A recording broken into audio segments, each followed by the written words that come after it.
कारोबार bio economy electric vehicle हमारे देश में बिके थे। 1.5 लाख इलेक्ट्रिक व्हीकल बिके थे। एक नहीं, दो नहीं, तीन नहीं, चार नहीं, 5 बार नरेंद्र मोदी अपने भाषण में अटके हैं। जुबान लड़खड़ाई, शब्द बदल गए, आंकड़े भी बदल गए। दोस्तों, प्रधानमंत्री नरेंद्र मोदी ने 4 साल में पहली बार सबसे छोटा भाषण दिया। 75 मिनट का भाषण, जिसको वो लिख करके लाए थे। और गौर करेंगे तो वीडियो में दिख भी रहा है कि वो कैसे नीचे देख देख कर पढ़ रहे हैं। असल में हर कोई जानता है कि नरेंद्र मोदी ज्यादातर भाषण हो, कोई भी सवाल जवाब हो, टीपी को देखकर ही पढ़ते हैं। लेकिन इस बार टीपी तो नहीं थी, लेकिन इस बार प्रधानमंत्री नरेंद्र मोदी भाषण लिख करके लाए। चेहरे पर जीरो कॉन्फिडेंस भी है और इसलिए शब्द भी लड़खड़ा रहे हैं। और अब इसलिए उनका जो वीडियो है वो बहुत ज्यादा वायरल हो रहा है और सोशल मीडिया पर इस वीडियो की हर तरफ बात हो रही है। एक बार उस वीडियो को भी देखिए। समय था 2014 के पहले सिर्फ 60,000 करोड़ रुपए का बायो इकोनॉमी का काम होता था। मेरे देश के नौजवान, आपने क्या कमाल कर दिया है। देखिए, नीतियां जब सही होती है, लक्ष्य जब साफ होता है, तो मेरे देश के नौजवान कैसा करके थे। बायो इकोनॉमी में देश की युवा शक्ति ने सामर्थ्य दिखाया। 2014 के पहले जो 60,000 करोड़ का कारोबार था, आज वो कारोबार बायो इकोनॉमी 20 लाख करोड़ पहुंच चुकी है। दोस्तों,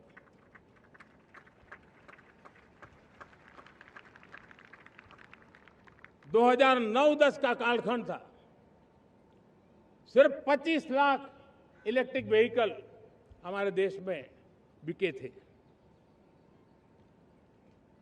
1.5 लाख इलेक्ट्रिक व्हीकल बिके थे 2009-10 में। 1.5 लाख इलेक्ट्रिक व्हीकल। अब गौर करने वाली बात जो है वो ये है कि इस बार प्रधानमंत्री नरेंद्र मोदी उस कॉन्फिडेंस में नहीं है और इसलिए एक बार नहीं 5 बार लड़खड़ाए हैं। कहा जा रहा है कि ये जेनजी का डर है। बीते दिनों जेनजी ने दिखा दिया है कि उनकी ताकत क्या है। शिक्षा मंत्री का इस्तीफा हो गया, सरकार को बच्चों की बात माननी पड़ गई। जेनजी के स्लैंग संसद में चल रहे हैं। मन की बात करने वाले प्रधानमंत्री रात रात को रील बना रहे हैं, नए नए ट्रेंड फॉलो कर रहे हैं। कह रहे हैं कि उनके भी नेताओं से कि इंस्टाग्राम पर एक्टिव हो जाओ। और शायद इसीलिए इस बार टीपी का इस्तेमाल भी नहीं किया, बल्कि लिख करके भाषण लाए हैं। लेकिन उसमें भी कई सारी गलती हो गई है, ब्लंडर हो गए हैं। एक बार फिर से उस वीडियो को देखिए और समझिए कि कैसे प्रधानमंत्री नरेंद्र मोदी अपने भाषण में बार बार अटक जाते हैं। 2014 के पहले जो 60,000 करोड़ का कारोबार था, आज वो कारोबार बायो इकोनॉमी 20 लाख करोड़ पहुंच चुकी है। दोस्तों,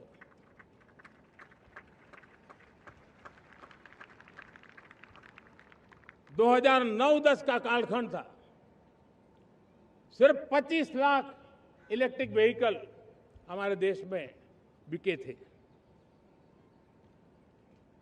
1.5 लाख इलेक्ट्रिक व्हीकल बिके थे 2009-10 में। 1.5 लाख इलेक्ट्रिक व्हीकल। खैर, इस बार के भाषण में कई चीजें और रही हैं जो कि खास भी रही हैं। ज्यादातर जो बात थी वो युवाओं की हुई।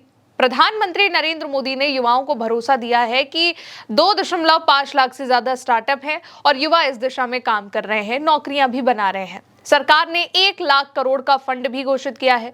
भारत में हाल ही में हुए एआई समिट का हवाला देते हुए कहा कि हमने हाल ही में एआई समिट आयोजित किया और आज लाल किले की प्राचीर से मैं देश के युवाओं के लिए घोषणा करता हूं कि हमने संकल्प भी लिया है कि आने वाले 1 साल में हम 1 करोड़ युवाओं को एआई स्किल्स की ट्रेनिंग देने का काम करेंगे, ताकि हमारे देश के युवा एआई के क्षेत्र में भी दुनिया का नेतृत्व करने की क्षमता रखें। इसके साथ ही छात्रों के लिए ऑनलाइन कोचिंग व्यवस्था शुरू करने की भी बात कही है। एक बार इस वीडियो को भी सुनिए। लाल किले से मैं देश के नौजवानों के लिए घोषणा करना चाहता हूं। हमने तय किया है कि आने वाले 1 वर्ष में 1 करोड़ युवाओं को एआई स्किल के लिए ट्रेनिंग देने का हम काम करेंगे, ताकि हमारा देश का नौजवान एआई की दुनिया में भी नेतृत्व करने का सामर्थ्य। मेरे साथियों, अब अब ये वादे तो हर बार किए जाते हैं, हर साल होते हैं, एक साल की बात नहीं है, लेकिन इन वादों को पूरा कब किया जाएगा ये भी बड़ा सवाल है, क्योंकि आज से 2 साल पहले करोड़ों की नौकरी देने का भी वादा किया गया था कि हम करोड़ करोड़ नौकरियां देंगे, लेकिन वो नौकरियां कहां हैं ये भी नहीं पता है। यही नहीं दोस्तों, 76 मिनट का भाषण प्रधानमंत्री नरेंद्र मोदी ने दिया है और ये अब तक का चौथा सबसे छोटा स्वतंत्रता दिवस का भाषण रहा है। सबसे बड़ी बात कि भाषण तो छोटा रहा ही, लेकिन इस भाषण में प्रधानमंत्री नरेंद्र मोदी बार बार अटकते हैं। कई सारे उनके जो वीडियो क्लिप्स हैं उसमें दिख रहा है कि वो पहले पानी पीते हैं, मुंह पोंछते हैं और कई शब्दों को लेकर के वो इतना कंफ्यूज हो जाते हैं कि बोल ही नहीं पाते हैं। कहीं पर नंबर्स जो हैं उसमें गलती कर देते हैं। और अब जो उनका ये वीडियो है ये वायरल हो रहा है और लोग कह रहे हैं कि अब प्रधानमंत्री नरेंद्र मोदी में जेनजी के प्रदर्शन के बाद, जेनजी के प्रोटेस्ट के बाद वो कॉन्फिडेंस नहीं बचा है। आप इस बारे में क्या सोचते हैं? कमेंट में अपनी राय जरूर लिखिएगा। मेरे साथ इस खबर में इतना ही। नमस्ते, जय हिंद।